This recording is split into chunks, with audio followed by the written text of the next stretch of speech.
मानस में 7 कांड को तुलसी बाबा सीढ़ी बताएं। वो सीढ़ी रघुपति के भक्ति तक हमको और आपको पहुंचाती है। और भुसुंडी जी के शब्दों के अनुसार ये नर तन सीढ़ी है। और आप जानते हैं सीढ़ी कहीं न कहीं चढ़ाती है और कहीं न कहीं उतारती है। अगर आप अच्छे कर्म कर रहे हैं, किए हैं, तो आप ऊपर की ओर चढ़ेंगे, स्वर्ग में चढ़ेंगे। अगर आप बुरे कर्म कर रहे हैं, बुरे कर्म किए हैं, तो आप गड्ढा में जाओगे, नरक में जाओगे। कर्म की बहुत बड़ी महत्व है प्यारे। वो शुभ कर्म केवल मानव तन से ही किया जा सकता है। एक कुत्ता अगर हेरे की विष्ठा भी करे तो वो कुत्ता ही कहलाएगा। लेकिन मनुष्य अगर अच्छा कर्म करे तो वो इंसान से देवता बन सकता है, और बुरा कर्म करे तो वो शराबी, गुंडा, व्यभिचारी, कसाई, डाकू, ये सब नाम मिलेगा। अंतर क्या है? कर्म के अनुसार हम सीढ़ी से चढ़ते हैं और कुकर्म के अनुसार सीढ़ी से उतरते हैं। और इसी मानव तन से प्यारे ज्ञान, विराग, भक्ति प्राप्त कर सकते हैं। इस तन के अलावा हम और किसी तन से न ज्ञान पा सकते हैं, न भक्ति कर सकते हैं, न वैरागी हो सकते हैं संसार से। मनुष्य तन को छोड़कर जितने सारे जीव हैं सब भोग योनि है, लेकिन मानव का तन योग योनि है प्यारे।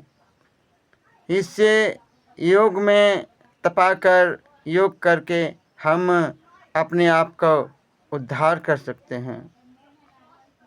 और एक संत बोल रहे थे, ये मानव का जीवन है एक जंक्शन है प्यारे।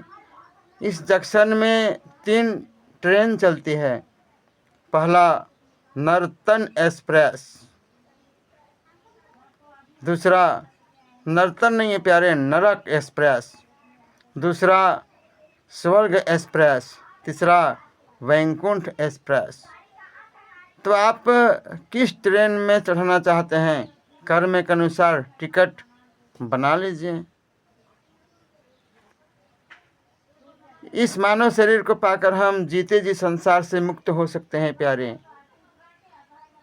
जैसे कमल कीचड़ में खिलती है, लेकिन उसमें कीचड़ और पानी उसमें लेस मात्र भी नहीं रहते हैं। अब जनक राजा को देखो, उनको विदेह कहा जाता है। राज काज, धन दौलत, घर परिवार सब कुछ है, लेकिन वो विदेह कहा जाते हैं। तो उसी तरह से हम भी प्यारी इस मानव शरीर को पाकर योग कर, भक्ति करके हम जीवन को धन्य बना सकते हैं।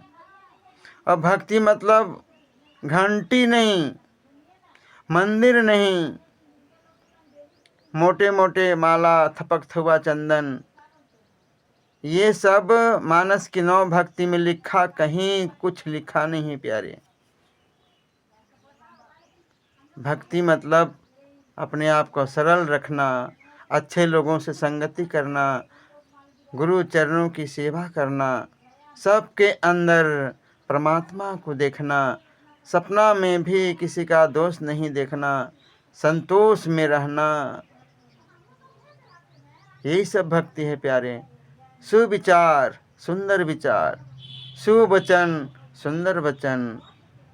अब जैसे हाथ की श्रृंगार होती है प्यारे, कान की श्रृंगार होती है, पैर के श्रृंगार होते हैं, उस तरह से वाणी का भी श्रृंगार है। एक संत कह रहे थे,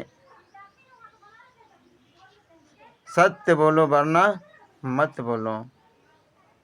कबीरदास जी ने भी कहा, ऐसी वाणी बोलिए मन का आपा खोए, औरन को शीतल करें आप ही शीतल होए। तो ये सब भक्ति है प्यारे।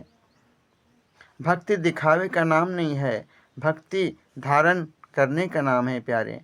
और मानव जीवन पाके अगर हम भक्ति नहीं कर रहे हैं, भक्ति नहीं हो पा रही है, भक्ति का हम राह को पकड़ नहीं रहे हैं, तो भक्ति बिना जीवन कैसा है। मानस में बाबा गोस्वामी दास जी ने लिखा, हो भक्तिहीन गुण सब सुख ऐसे, लवन बिना बहु व्यंजन जैसे। राम सिया राम, सिया राम जय जय राम, राम सिया राम, सिया राम जय जय राम। आप बाज़ार से कितनी अच्छी सब्ज़ी खरीद के लाएं और तरह तरह के इसमें मसाला डालें, लेकिन अगर थोड़ी सी अगर 1 रुपये की अगर नमक न डालें तो जैसे स्वाद हो जाती है प्यारे, उसी तरह से जीवन निस्वाद रसहीन हो जाता है। तो ये मानव जीवन पाकर हमको ज्ञान, भक्ति, वैराग तीनों को पाकर अपने आप का उद्धार करना है।